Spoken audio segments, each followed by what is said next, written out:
Every day, thousands of teenagers are picking up or continuing the habit of smoking cigarettes in the United States.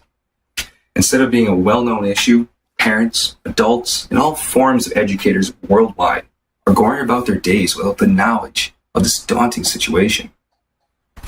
Today, I'm going to inform you on the present amount of teenage smoking compared to past years, why teens decide to smoke cigarettes, and how tobacco companies are targeting teenagers in the United States.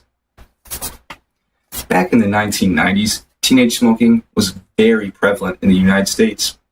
Nearly 1/3 of high school students were smoking throughout the entire country. However, as negative side effects of smoking cigarettes became more talked about near the end of the 1990s, teenage smoking began to drop.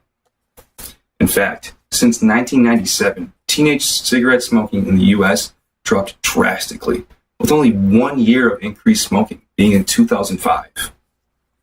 And today, teenage smoking is the lowest we've ever seen. Here is a graph provided by CDC.gov displaying the teenage smoking rates by year. You may notice teenage smoking follows a similar trend as adult smoking. Despite the vast popularity of teenage smoking in the early 90s, it has begun to drop just as adult smoking has, possibly hinting that teenagers follow by example. But these studies of teenage smoking wouldn't be nearly as clear without an explanation on why teenagers decide to smoke. One simple connection is the adult influence on teenagers.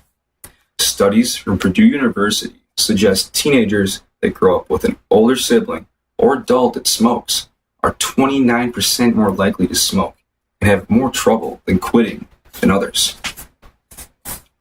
What might be equally as influential is the pressure society and friends put on teenagers to smoke. Livestrong.com claims 6% of 8th graders in the United States admit they have faced peer pressure to smoke. This may happen because of trends, wanting to have friends, and much more. This information may seem new to you, but it's old news to tobacco companies, and they're trying their best to take advantage of it. Tobacco companies worldwide spend up to $9.5 billion a year to promote their products in places they know are very visible to children and teens. The unique colors and the colorful designs catch the eyes of all ages. Take a look at this picture for an example. Even though it is a nice eye-catching photo, it quietly displays a man smoking. The unique part is it can be seen all over the web, in the stores, and at the mall, where children and teenagers are at. There aren't any warning signs of smoking, and tobacco companies love to utilize this to interest the younger population.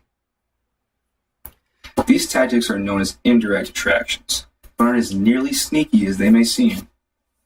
U.S. District Court Judge Gladys Kessler once claimed to the public that tobacco companies are trying to market their products to young people in order to recruit them in what they call replacement smokers to ensure the future of the tobacco industry.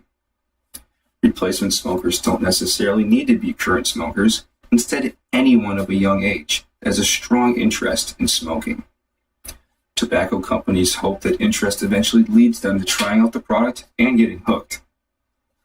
TobaccoFreeKids.org advises this tactic is true by claiming tobacco industries today are constantly being attacked with lawsuits, claiming they are marketing their products specifically to consumers from ages 14 to 20. Even though these lawsuits aren't legally settled, nor won, it demonstrates the keen eye certain people have for identifying tricks that tobacco companies are using.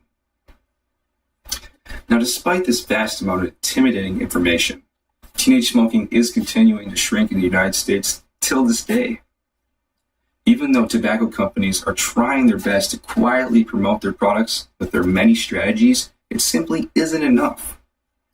Plenty anti-smoking education and propaganda is helping the younger population throughout the entire United States.